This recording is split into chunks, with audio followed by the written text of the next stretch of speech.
સુંદર વાત કહેતા કહ્યું, નમોસ્તુ યમને સદા તવ ચરિત્રમ અતિ અદ્ભુતમ. હે યમુનાજી, આપને સદાય નમન, કારણ આપના ચરિત્ર અતિ અદ્ભુત છે. તો અદ્ભુતમ ક્યાં હૈ? ટીકામાં કહ્યું, અસાધનમ સાધનમ કરોતિ ઇતિ અદ્ભુતમ. જે અસાધનને પણ સાધન માની લે એ જ અદ્ભુતતા છે. અસાધન ને સાધન એટલે એવું કામમ ક્રોધમ ભયમ સ્નેહમ ઐક્યમ સૌર્ધમેવ ચ. શિશુપાલે 100 ગાળો ભગવાનને આપી. હવે ક્યાં એવું લખ્યું છે ગાળો આપવાથી ભગવાન ઉદ્ધાર કરે? તો પછી પુસ્તકો એની જ છપાત. પણ હવે સાધન નથી. પણ ઠાકોરજી શું વિચાર કરે? તે મને 100 વાર યાદ કર્યો, લાવ તારો ઉદ્ધાર કરી દો. આ અદ્ભુતતા. કંસને ભય લાગ્યો કે ચારે તરફ કૃષ્ણ દેખાય. ભગવાન કે તને તો સર્વાત્મ ભાવ થઈ ગયો, બધે હું દેખાઉં છું, લાવ તારો ઉદ્ધાર કરી દો. આ અદ્ભુતતા.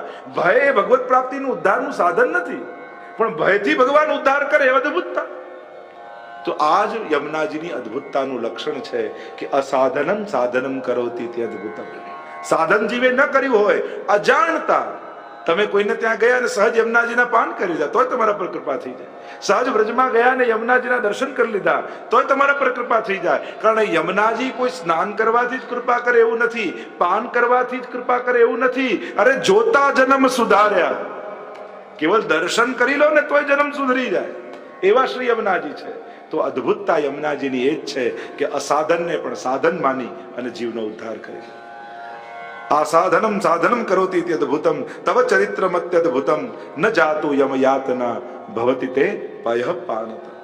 અને જે એકવાર જલનું પાન નથી કહ્યું, પયઃ પાનત. સૌથી પહેલા તો માં બનાવીએ, મારૂપ યમુનાજી છે. અને જ્યારે તમે એના જલપાન કરો છો, તમે એમ કહો કે યમુના જલના પાન કરીને આવ્યા, પણ યમુનાજી તો એમ કહે કે મેં તો મારા પયના પાન તને કરાવ્યા છે. ન જાતું યમયાતના. એકવાર જેને પયના પાન કર્યા એને ક્યારેય યમયાતના થતી નથી. કારણ ન જાતું પ્રિયમોપી ભગિની સુતાન કથમ હંતિ દુષ્ટાનપી. યમોપી ભગિની, યમુના તો બહેન છે, અને જેણે એકવાર યમુનાજીના પાન કર્યા, યમરાજા તો એના મામા થાય. અને એટલા માટે મામાથી બીક લાગે. માં મારે પણ મામા ન મારે, આપણે કહીએ ને કે ઉલટાને સૌથી પ્રિય મામા. એટલે કે યમોપી ભગિની સુતા કથમ હંતિ, તો દુષ્ટ હોવા છતાં બાણે ઈચ્છે કેમ મારે? એ તો એની બધી ઈચ્છાઓ પૂરી કરે. વેકેશનમાં બાળકો મામાને ત્યાં રહેવા જાય ત્યારે જે જે ઈચ્છાઓ ઘરે પૂરી ના થતી હોય, મામા બધી પૂરી કરી આવે. તમે મામાને ત્યાં રહેવા ના જતા, તો યમરાજ કે યમુનાજીના પાન કરીએ ને કે યમુનાજી લઈ જયારે મુખમાં પધરાવો ત્યારે બે ક્ષણ એવો ભાવ કરજો, આ યમુનાજી નથી, આ કોઈ જલ નથી, સાક્ષાત ભગવદ રસ મારા મુખમાં આવ્યું છે અને મારા રોમ રોમમાં વ્યાપી ગયું છે. સર્વાંગ મારો ભગવત સંબંધ છે. એકવાર પાન કર્યા તો યમુના ભગીની છે. યમ ના હે વહી યમુના હે. ત્યાં યમ યાતના ક્યારે ને થતી નથી. એવા પુરાણોમાં કથા કહે ને કે એકવાર એક મુસાફર યમુનાજીના તટ પરથી જતો હતો. કેટલાક ભૂત નાચી રહ્યા હતા. એટલે તરત પેલા કહ્યું કે નાચો છો કેમ? તો કે બસ આ અમારી ભૂતની આ કન્યા છે ને એના લગ્ન છે આજે. તો કે કોની જોડે? કે જો પેલો સામે તટ ઉપર યમુનાજીના કિનારે પેલો પાપી માણસ ચાલતો ચાલતો આવે, હમણાં મરશે, ભૂત બનશે, નાના વિવાહ કરાવી દઈશ. કલાક પછી પેલો ફરીને પાછો આવે, જો તો બધા ભૂત રડતા હતા. તો પૂછ્યું હવે રડો છો કેમ? બધા લગ્ન કેન્સલ થઈ ગયા. કે થયું શું? કે પેલો વ્યક્તિ, પાપી વ્યક્તિ યમુનાજીના તટ પર આવતો હતો ને એક બળદ એને મારવા માટે દોડ્યો. શિંગડા નીચે કર્યા ને જ્યાં પેટમાં ઘુસાડવા જાય, પણ શિંગડા નીચે કર્યા ને ત્યાં યમુનાજીના તટની રજ એના સિંગ પર લાગી અને એના પેટમાં ગઈ. આ પાપી હોવા છતાં યમુનાજીની કૃપાથી એનો ઉદ્ધાર થઈ ગયો અને એટલા માટે પ્રેત યોનિમાંથી મુક્ત થયો. ન જાતું યમયાતના ભવતિ તે પયઃ પાન. એકવાર જેણે પાન કર્યા, મમાસ્તુ તવ સન્નિધૌ તનુ નવત્વ. આપના સાનિધ્યમાં મારું તનુ નવત્વ સિદ્ધ થાય. તનુ નવત્વ એક છે નવતનુ ને બીજું છે તનુ નવત્વ. એ અલૌકિક દેહની પ્રાપ્તિ જે ભગવદ લીલામાં સેવો ઉપયોગી હોય, એવા દેહની પ્રાપ્તિ કરવી એ તનુ નવત્વ. ન દુર્લભત મારતી મુરરીપૌ મુકુંદ પ્રિય અતોસ્તુ તવ લાલના. આપની લલના હો, લાલના હો. સુરધુની પરમ સંગમાત તવૈવ ભુવિ કીર્તિતા નતુ કદાપી પુષ્ટિ સ્થિત. અને આપના સંગમથી જ ગંગાજીને પુષ્ટિમાં સ્વીકૃતિ છે, વગર તો એકલા તો એમે નથી. એમ કહીને આગળ કહ્યું, સ્તુતિમ તવ કરોતિ કહ. તમારી સ્તુતિ કોણ કરી શકે? કમલજા સપત્ની પ્રિય હરેર ધનુ સેવયા ભવતી સૌખ્યમાં મોક્ષત. કે એમની સેવા, પ્રભુની સેવા બાદ એમની સેવાથી મોક્ષની પ્રાપ્તિ છે. યમ તવ કથાધિકા સકલ ગોપિકા સંગમ સ્મર શ્રમ જલાણુભી સકલ ગાત્ર જય સંગમ. જ્યારે મહારાજ થાય અને ઠાકોરજીના મસ્તક પર શ્રમજલ આવે અને શ્રમજલ યમુનાજીમાં પધરાવે, મેં કહ્યું એમ નયનામૃત, અધરામૃત, ચરણામૃત, આ બધાય અમૃતો યમુનાજીમાં પધરાવે. અને જ્યારે એ પાન કરીએ અને પાન કરતાની સાથે જીવના સકલ ગાત્રોનો સંગમ થાય છે. સકલ ગાત્રો, રોમ રોમનો ભગવત સંગમ કેવલ ને કેવલ યમુનાજીની કૃપા થકી થઈ શકે છે. આવો આનંદ, આવો લાભ તો ઠાકોરજી પણ નથી આપી શકતા. સ્વયં ભગવાન પણ સકલ ગાત્ર જય સંગમ નથી કરી શકતા, પણ એક યમુનાજીના સામર્થ્ય અને એની કૃપાથી સકલ ગાત્રોનો સંગમ થાય. એવા શ્રી યમુનાજી ના 8 શ્લોકમાં અષ્ટવિધ ઐશ્વર્યની ચર્ચા કરી. આ યમનાષ્ટકના પાઠ કરવાનું ફલ શું? હવે 9મા શ્લોકમાં ફલ બતાવતા મહાપ્રભુજી કહે, તવાષ્ટકમ ઇદમ મુદા પઠતિ સૂર સૂતે સદા. આ અષ્ટક સૂર સૂતે સદા, સદા જપે છે. ઘણા લોકો કે સાંજે યમનાષ્ટક થાય, રાત્રે યમનાષ્ટક થાય. ઘણા લોકો પૂછતા. પઠતિ સૂર સૂતે સદા, સદાય જપવાનું કહ્યું છે. છોડવું હોય ને તો પૂછવું, કરવા માટે તો આજ્ઞા જ છે. તસ્માત સર્વાત્મના નિત્યમ શ્રી કૃષ્ણ શરણમ મમ વદત ભીરેવ સતતમ સ્તે મિત્તે વેવતી. છોડવું નહીં. મહાપ્રભુ કે ગાયના શિંગડા પર રાઈનો દાણો રે એટલી વાર પણ ભગવત નામ ચૂકો તો કલયુગ પ્રવેશ કરી જાય. અને એટલા માટે સતત ભગવદ નામ વૈષ્ણવે લેતા રહેવું. તમને જે નામમાં આસક્તિ હોય, તમને ઠાકોરજીના નામમાં, વલ્લભના નામમાં, શ્રી યમુનાજીના નામમાં, ગુસાઈજીના નામમાં, જે નામમાં આસક્તિ હોય, પણ ભગવદ નામ છૂટવું ન જોઈએ. આ મુખથી સતત ભગવદ નામ લો. ઘણા લોકો કે અમે જોડા પહેર્યા હોય ગાડીમાં ને પાઠ કરવાના આવે તો કરાય. હા, તો ઉચ્ચારણ ન કરો, મનમાં બોલો. જ્યારે એવું હોય તેનું ઉચ્ચારણ નહીં. આપણે ત્યાં સ્વરૂપાત્મક માન્યું છે કે આ સ્વરૂપાત્મક છે, તો એવા સમયે ઉચ્ચારણ નહીં કરવું. જપ તો 3 પ્રકારનું કહ્યું ને, કે વાચિક, ઉપાંશુ, આદિ આદિ જે જપ કયા, માનસિક, મનમાં સ્મરણ કરવા, શબ્દોનું ઉચ્ચારણ જોરથી નહીં કરવા. પણ આપણે ત્યાં ભગવત નામ છોડવું નહીં, સતત લેવું.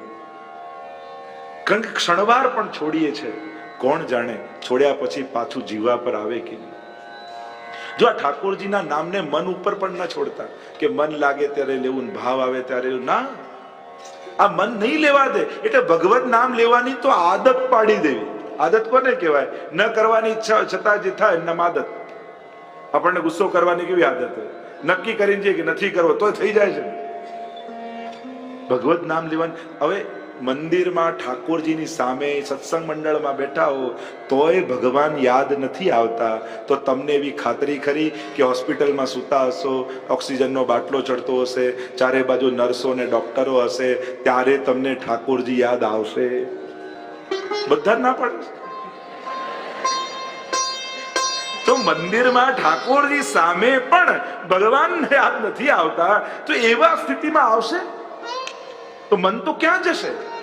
પણ ભગવત નામ લેવાની આદત રાખી હશે ને, ઊભા થતા, બેસતા, સુખમાં દુઃખમાં, હે ઠાકોરજી, હે ઠાકોરજી, એટલે છેલ્લી ઘડીએ એ નર્સ ઇન્જેક્શન મારશે ને દુખશે ને અને મુખમાંથી નીકળી જાય હે ઠાકોરજી, તોય ઉદ્ધાર થઈ જશે. એટલે મનના ભરોસે ભગવત નામ લેવા કરતા આદત બનાવી.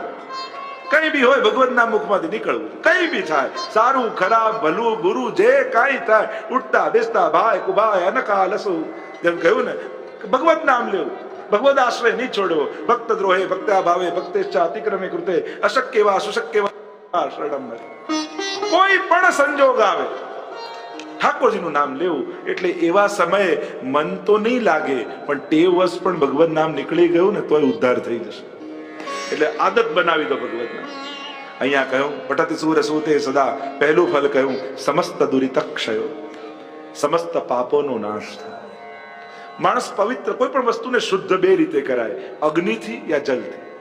તો હજારો જન્મોથી વિકુટો પડેલો જીવ જે દૂષિત થયો છે ને, એને શુદ્ધ કરવાના 2 જ ઉપાય, અગ્નિ રૂપ શ્રી વલ્લભ અને જલ સ્વરૂપ શ્રી યમુનાજી. આ બંનેના શરણમાં જાય એટલે વિશુદ્ધ બની જાય. 2 રીતે ચોખ્ખું કરીને, કોઈને અગ્નિથી તપાવીને ચોખ્ખું કરી સોના જેવું હોય, કોઈને જલથી ધોઈને કરી. તો આ બંને શુદ્ધિના પ્રકાર છે. સમસ્ત દુરિતક્ષય. અનેક દોષો થાય, ન જાણવા, ન કરવા છતાં થાય. પાપ બહુ સહજ છે, એ કોઈ બહુ મોટું નથી, કોઈ વિશેષ કામ તમે નથી કરતા. પાપ બહુ નેચરલ છે. થાય છે. દુર્ભાવના બહુ સહજ છે, સાધારણ માણસ તો આવો જ હોય ને. પણ જ્યારે આશ્રય મહાનનો, જો આપણે બધા સાધન બળે નથી તરવાના, આપણે બધા કૃપા બળે તરવાના છે, આપણે બધા આશ્રય બળે તરવાના છે. એટલે જ્યારે સાધનો ઉત્તમ ન કરી શકો તો કોઈ મહાનનો આશ્રય કરી લો, જેથી આશ્રય બળે તરી જવાય. તરતા ન આવડતું હોય તો જે પાર ઉતારતી હોય નૌકા પર ચડી જાય તો આપમેળે ઉતરી જવાય. એમ આપણને કોઈને તરતા નથી આવડતું, ભવસાગર હવે ડૂબ ગયા, ભવસાગર તરી શકીએ એમ નથી. પણ હા, શ્રી વલ્લભ નામ કી નૌકા, અને એ નૌકા પર જો ચડી ગયા તો એ જ પાર લઈ જશે.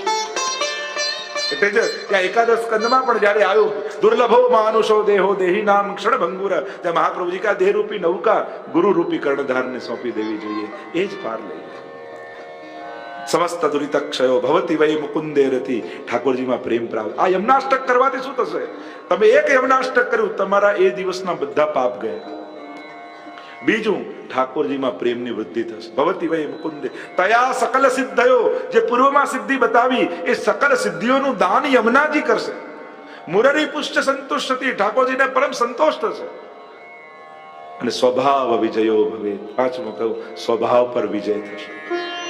અને કહ્યું કેવલ જીવનો નહીં, યમુનાજી તો ઠાકોરજીનો સ્વભાવ બદલી દેશે. કે ઠાકોરજીનો સ્વભાવ કઈ રીતે બદલે? કે ઠાકોરજીનો સ્વભાવ કેવો છે? ભગવાન મુક્તિ આપવામાં બહુ ઉદાર છે અને ભક્તિ આપવામાં બહુ કંજૂસ છે. તો યમુનાજીના આરાધનથી યમુનાજી ઠાકોરજીનો સ્વભાવ બદલી દે. જે ભક્તિ આપવામાં કંજૂસ છે એ ભક્તિ આપવામાં ઉદાર થઈ જાય. કે આ તો યમુનાજીનું નામ લેતો લેતો આવે છે એટલે આને મુક્તિ નહીં, આને તો ભક્તિ આપવી જોઈએ. એવા શ્રી યમુનાજીને યમનાષ્ટકના 5 ફલ કયા, અને સ્વભાવ વિજયો ભવે વદતી વલ્લભ શ્રી હરે, એમ શ્રી મહાપ્રભુજી કહી રહ્યા છે. આ સાર તો એમાં છે. આ બધું યમુનાજી ક્યારે આપે? જ્યારે વલ્લભની વાણી પર ભરોસો હોય, જ્યારે મહાપ્રભુજીના ચરણોનો આશ્રય હોય, ત્યારે યમુનાજી આ 5 ફળ આપવા માટે બંધાયેલા છે. પણ જો વલ્લભ પર ભરોસો નથી અને યમુનાજી પાસે જશો તો યમુનાજી કહેશે શ્રી મહાપ્રભુજીએ કહ્યું છે પહેલા એનો આશ્રય કર તો આ બધું ફળ મળે. કારણ કે આ ફળ હું આપતી નથી, પણ વલ્લભની આજ્ઞા છે એટલે આ બધા જ ફળ આપવા હું બંધાયેલી છું. પણ વલ્લભની કંઠી ધારણ કરી, વલ્લભનો આશ્રય ધારણ કરી અને એમનો હાથ માથે મૂકી અને મારું નામ લે તો આ 5 ફળ આપવા હું બંધાયેલી છું. સ્વભાવ વિજયો ભવેત વદતિ વલ્લભ શ્રી હરે.